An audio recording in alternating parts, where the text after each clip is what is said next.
They crush their numbers. They also crush their team. Guess which one leadership wanted to measure? Welcome to HR Horror Stories and how to fix them. I'm Genevieve Webster, and today's HR horror story, the high performer who nobody wanted to manage. So here's the situation. You have an employee who's really great at their job.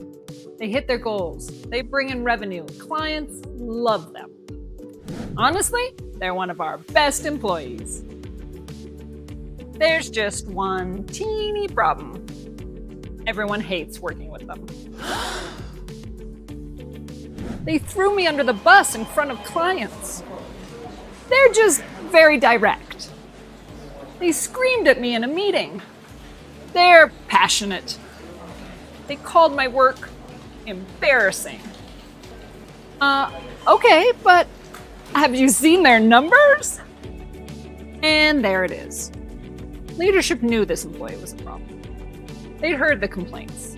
They'd seen the tension. Managers are struggling to have these conversations.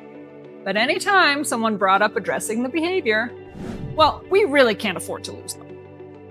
So they didn't. They kept the high performer and started losing everyone else. Well, they're just not for everyone. Apparently, because everyone is now updating their resumes. Leadership kept looking at what this employee produced. They weren't calculating what this employee actually cost. They saw the revenue, the numbers, the results. But what they weren't looking at is the hours management spent dealing with this. The burnout, the good employees leaving, the time spent replacing them, and the damage it did to the team. And that's a cost too. Sometimes a really expensive one.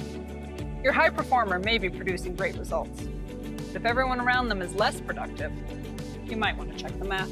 You can be great at your job and still be Those two things are not mutually exclusive. And good sales numbers does not give you unlimited personality points. You might think you can't afford to lose them, but have you stopped to think you can't actually afford to keep them? So what's the HR fix here? Well, bad idea. Only measure results. Better idea, measure the impact. High performance and good behavior are not mutually exclusive. You can recognize someone's results and still address how they got them. Be specific about the behavior. Explain the impact. Set expectations and hold them accountable for those expectations. Because accountability isn't punishment, it's giving someone the opportunity to change. And if they don't want to change, well, then you have a different decision to make.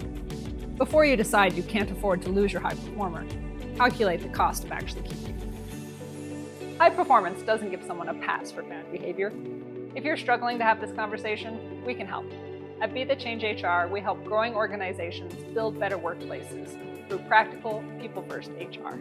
Book a consult at BeTheChangeHR.com. And tune in next time for another HR horror story and how to fix it.